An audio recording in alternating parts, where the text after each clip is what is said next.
sinumang kumakain sa katawang aking hain ay nananahan sa akin.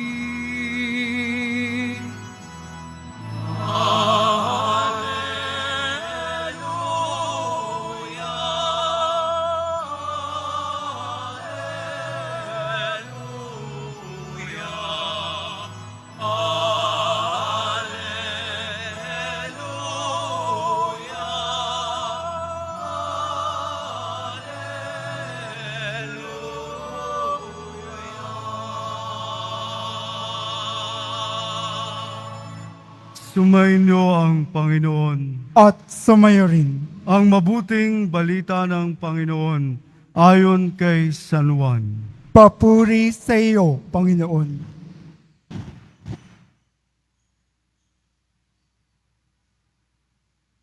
Noong panahong yun, nagtalo-talo ang mga Hudyo.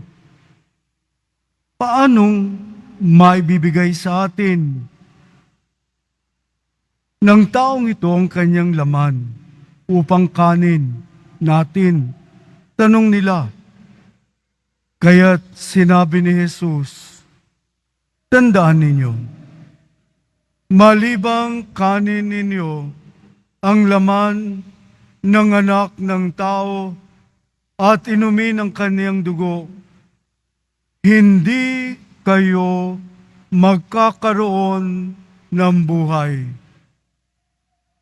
Ang kumakain ng aking laman at umiinom ng aking dugo ay may buhay na walang hanggan. At muli ko siyang bubuhayin sa huling araw, sapagkat ang aking laman ay tunay na pagkain at ang aking dugo tunay na inumin. Ang kumakain ng aking laman at umiinom ng aking dugo ay nananahan sa akin at ako sa kanya. Buhay ang amang nagsugo sa akin at ako'y nabubuhay dahil sa kanya. Gayon din naman, ang sinumang kumain sa akin ay mabubuhay dahil sa akin. Ito ang pagkaing bumaba mula sa langit.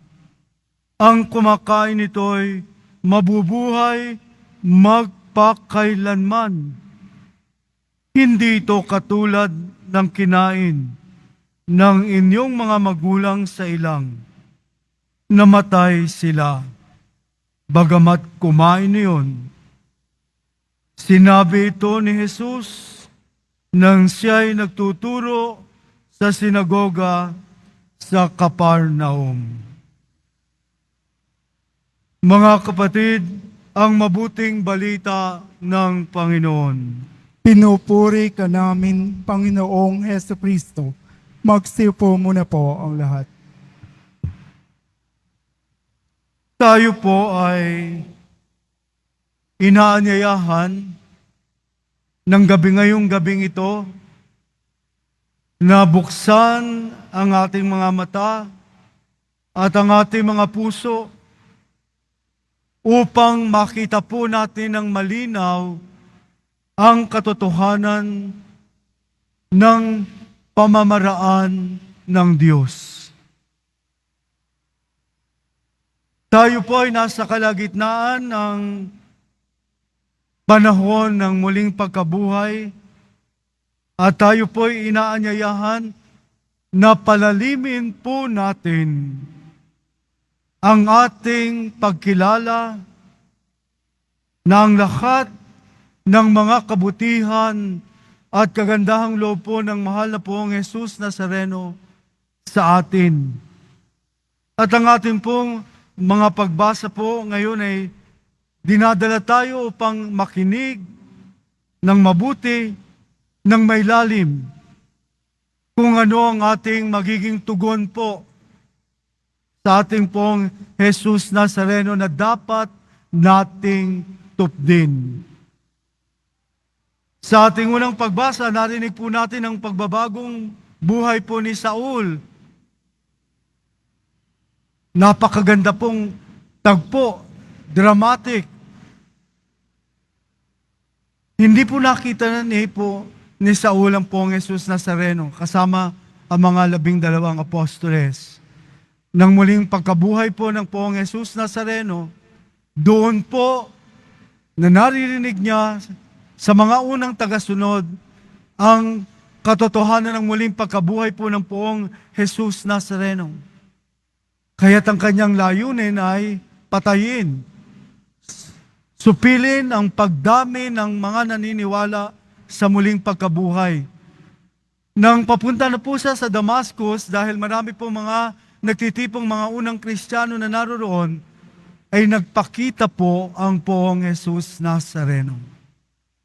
Ang poong Jesus Nazarenong muling nabuhay. Hindi po dating kasama ng mga apostoles, bagamat ang muling pagkabuhay ang siyang tumambad po kay Saul na nakita niya, nakausap niya, narinig niya. At ang liwanag na siyang sumaboy sa kanya ay simula ng isang pagbabagong buhay.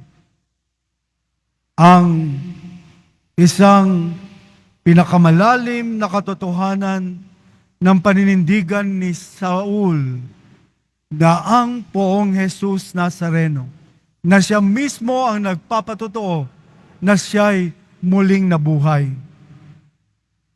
Mga lumipas na mga panahon, mga siglo, patuloy po na pinag-uusapan ang kaganapang nangyari kay Saul. At simula noon, ang paghilom ng puso ni Saul, tinanggap niya ang handog na biyaya ng Diyos sa kanya. Ito'y naging tugon upang patunayan at maging saksi sa muling pagkabuhay ng ating poong Jesus Nazareno. Na may tapang, hindi may tapang para supilin at patayin ang mga naghahayag ng katotohanan tungkol sa muling pagkabuhay po ng ating poong Jesus Nazareno. Kundi tapang ng paninindigan na nakita niya na ang muling pagkabuhay ng ating poong Jesus Nazareno. Pinatotohanan po ito ni Saul. Hindi madali na tumugon sa mga ganitong mga pangyayari sa pagsasabing si Jesus ay nabuhay na maguli. Bagamat meron po si Ananias po ay inatasan po ng Diyos. Kinausap siya, pinili siya. At sinabing, puntahan mo si Saul. Pero si Ananias po, kilala niya si Saul na siyang taga-usig ng mga nananalig sa poong Jesus Nazareno. Kaya sabi niya, takot po siya. Takot po siyang makaharap. Pero sa mga sandaling yon, na alam niyang unang sibok ng kanyang puso ay pangamba. Baka siya patayin kasi si Ananias po ay naninindigan ng muling pagkabuhay ng poong Jesus Nazareno. Takot siya, pero nang siya'y atasan, naalalayan, gabayan sa pagbabagong buhay ni Saul, sumunod po si Ananias sa pagkilos ng pananampalataya na siya'y inatasan ng Diyos, naalalayan, gabayan sa landas ng pagbabagong buhay ni Saul. Sa ating ebanghelyo po ngayon ay natataranta ang mga Hudyo. Natataranta. Sabi niya, paano na kakainin ng katawan?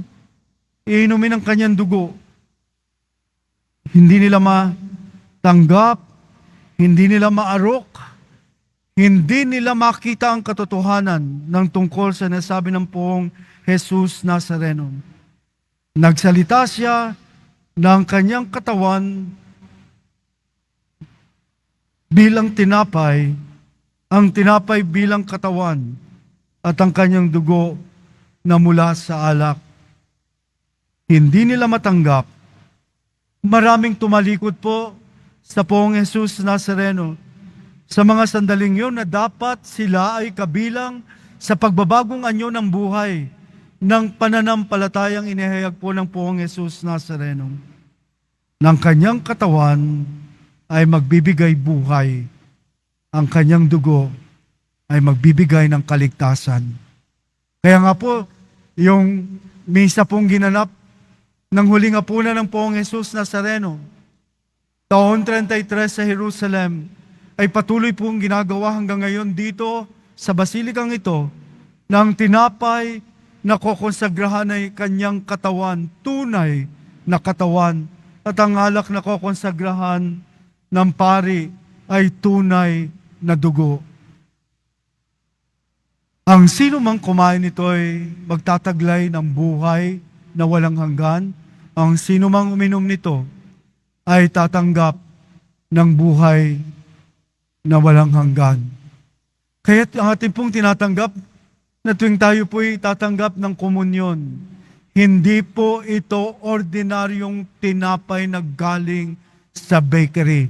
Ito po'y tunay na katawan at ito po'y tunay na dugo na siyang ninanais ng Diyos na ating makamtan, na ating makain upang tayo ay mabigyan ng buhay at tayo mahihatid ng ligtas sa kanyang kaharian. Kaya nga po, sinasabi po, dito mga year 900 po sa Lanciano, Italy, ang milagro po, Eucharistic miracle, na sa habang panahon, 1,000 at 900 years, ay nanatili pong sariwa ang tinapay na naging laman po at ang alak na naging dugo po ay nakabdamba na po sa Lanciano, Italy. Noong 1976 po ay binigyan ng permiso po ni Saint Paul VI na gampanan ang test sa electron microscope po. Pinayagan po na tignan ano talaga itong naging katawan, flesh, naging laman. At alam niyo po ba, sa resulta po ng mga scientists at mga doktor at mga dalubhasa, ang laman sa ostyang naging laman ay myocardium flesh. Laman galing sa puso. Myocardium flesh ang description nila. At for the past 1,900 years, ay buhay pa ho yung dugo na handoon sa Eucharistic miracle na yon ng tinapay na nagkaroon ng laman, tunay na katawan ng poong Jesus Nazareno. At inexamine po nila ang dugo, type AB. At sariwa po yung dugo na naroon at pinexamine po nila na merong sibat na siyang tumagos mula doon po sa coagulated blood na nandun po. So ito po ang katawan mismo po ng ating Panginoon sa panahon po ng komunyon, ng mismong katawan ng Panginoon, ng kanyang puso, ang kanyang inihahain sa atin, at ang kanyang dugo ang siyang idinudulot sa atin. Kaya nga po, sabi po, ingatan na tuwing tayo po itatanggap ng komunyon sa kamay, ay hindi po natin basta pipit-pitin at may nahuhulog po at natatapakan po natin. Ulti na pong mga butil na yan ay bahagi po ng katawan ng poong Jesus Nazareno. Kaya't mahingay po sinasabi, lagi pong binabantayan, na hindi po ito ordinaryong tinapay, hindi binibit-bit ng ganyan, na iniipit, pagkabuka ay marami na pong nalalaglag. Kaya't iniingatan po yan. Kaya dun po sa mga dumadampot po sa kamay ng pari o lay minister, ginaganon po, wag po, hayaan ninyo ang inyong kaliwang kamay ay nakapatong sa inyong kanang kamay at kukunin po ito. Hindi po hinahablot sapagkat peligro pong naaapakan po natin. Tandaan po natin, no? Ang ating tinatanggap sa banal na komunyon ay mismong katawan at dugo ng ating poong Jesus Nazareno.